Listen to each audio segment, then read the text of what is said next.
gostaria que o senhor falasse como que nasceu o projeto de enfrentamento ao abuso sexual nas escolas. Bom, esse projeto ele começou, na verdade, lá em 2006, quando eu estava na Promotoria da Infância e Juventude de Registro, lá na região do Vale do Ribeira. Ele nasceu fruto de uma parceria da Promotoria da Infância junto com a Diretoria Regional de Ensino lá da região do Vale do Ribeira. Naquela ocasião, se percebeu que havia uma carência por parte dos professores, havia uma falta de conhecimento sobre como lidar com situações envolvendo abuso sexual de crianças e adolescentes, principalmente quando esses casos eclodiam dentro das escolas, né?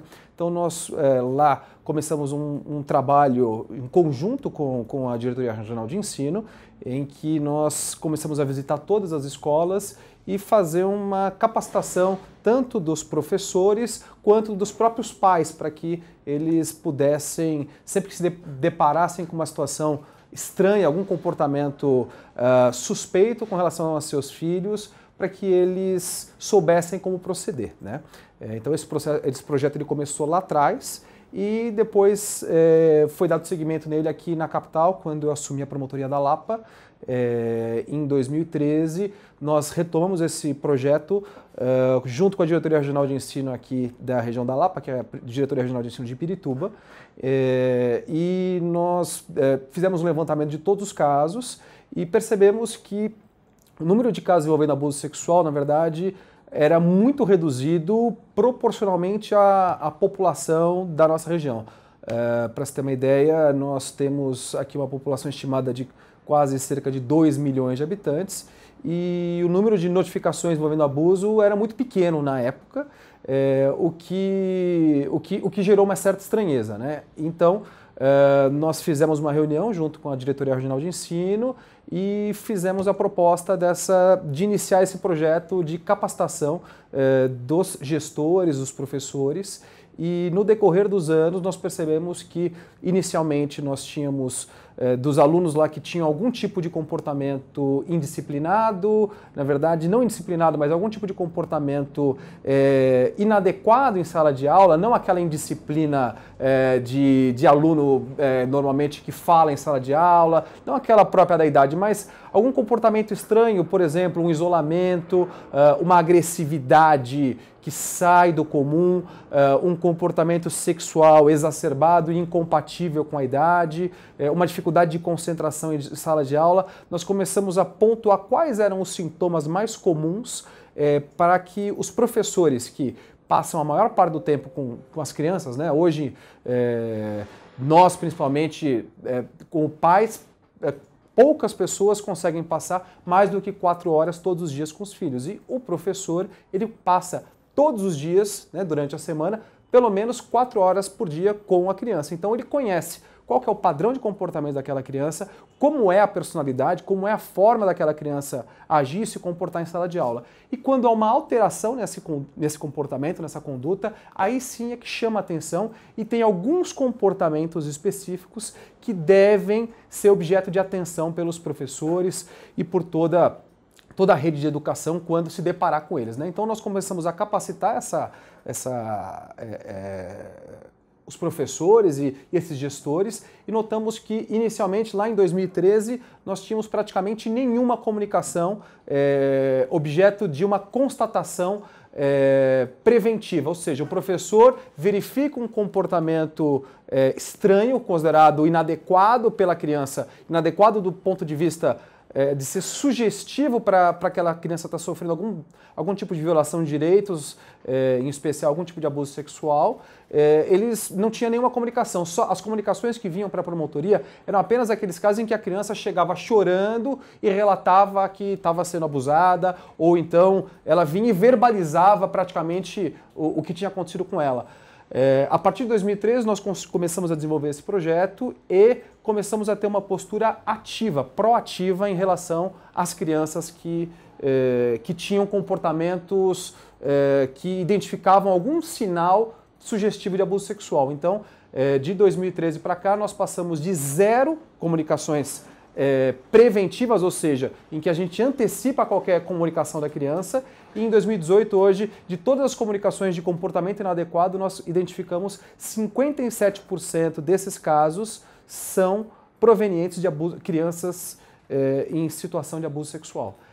Então, isso é muito importante porque, segundo a estatística demonstra, 2/3 dos abusos sexuais são praticados reiteradamente contra a criança. Então, uma criança, para ela relatar o que está acontecendo, ela já sofreu esse abuso 1, 2, 3, inúmeras vezes. Então, o quanto antes nós identificarmos que aquela criança está nesse ciclo de violência, ela está nessa situação viciosa em que ela não sabe a quem se socorrer, porque muitas vezes o abuso, em 1/3 dos casos, ele é praticado pela própria família. Então, a família, que tem o papel de proteger, de defender, quando a família é a autora do abuso, aquela criança ela fica sem saída. Ela não sabe como proceder, ela tem medo, né? Porque a maior estratégia do abusador é o silêncio da vítima, então ele vai ameaçar essa criança.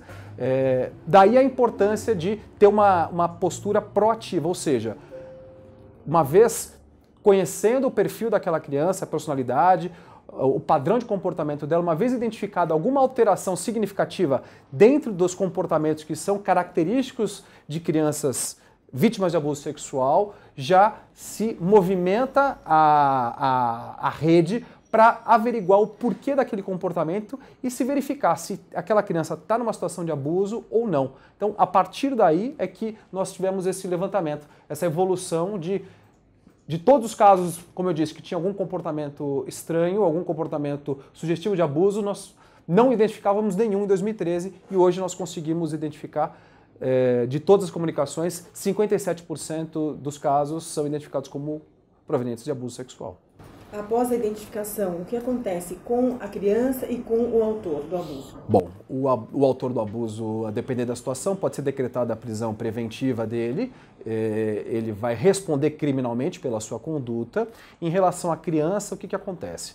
Primeiro vai ser feita uma avaliação da família dessa criança e nós vamos avaliar se o outro genitor, no caso, normalmente a maior parte dos casos é praticada pelo genitor, a gente vai apurar se a genitora ela exerce um papel protetivo ou se ela, eventualmente, ela tenta ocultar aquele abuso por N motivos, né? Os mais comuns são, normalmente, o responsável do abuso, que é o pai ou o padrasto, na maioria das vezes, né?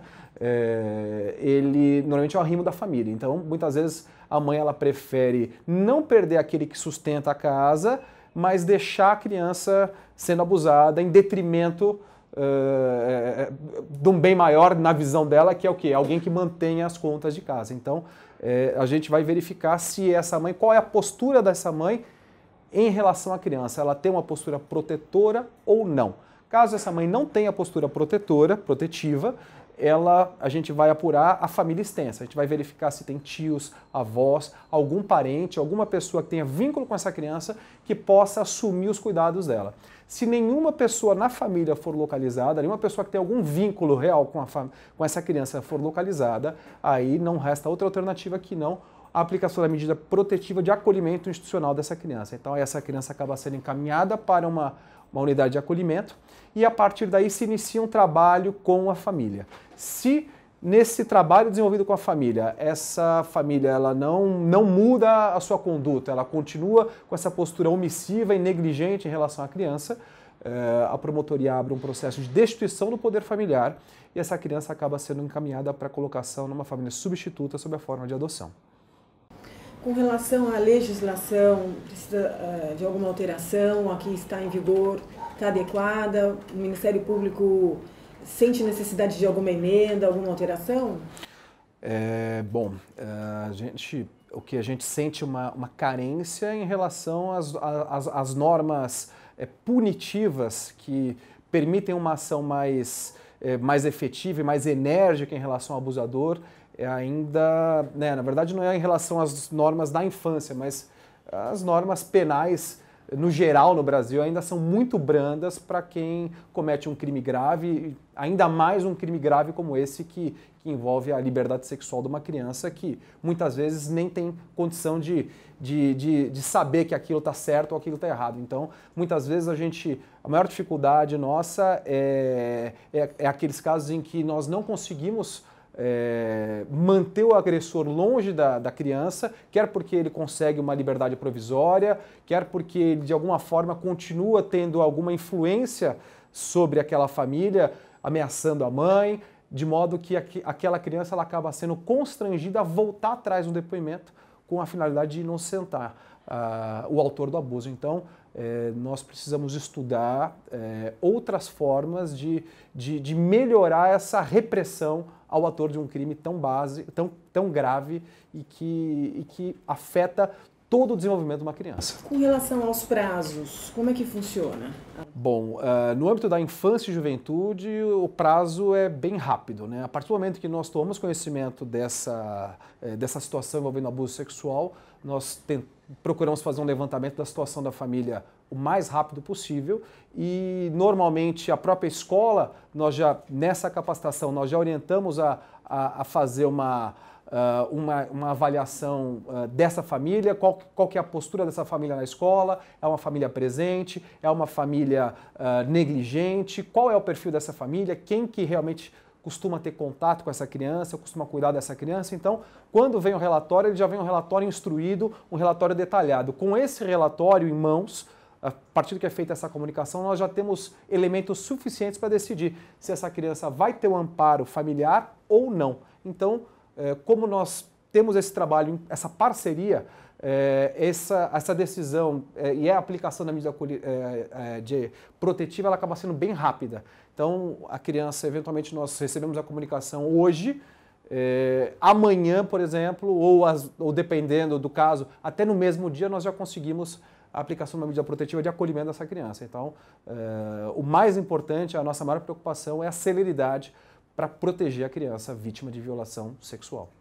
Esse trabalho de divulgação de projetos, né, de ações da promotoria, eu acho fundamental, porque muitas vezes existem ações, existem projetos feitos pelo promotor que abrangem toda a região, a comarca, beneficiam toda a sociedade, só que esses projetos nem sempre acabam chegando a conhecimento de outros promotores que poderiam estar replicando aquele projeto, poderiam estar usando aquela expertise que já foi desenvolvida em alguma outra comarca para desenvolver o mesmo trabalho em outra região. Então, acho que é fundamental essa troca de experiência, esse patrocínio da PMP, divulgando ações que podem servir eventualmente de referência para os outros colegas, é fundamental. Com essa divulgação, acredito que outros promotores podem ser beneficiados utilizando já projetos que existem em diversos lugares do estado e principalmente o maior beneficiado vai ser a sociedade que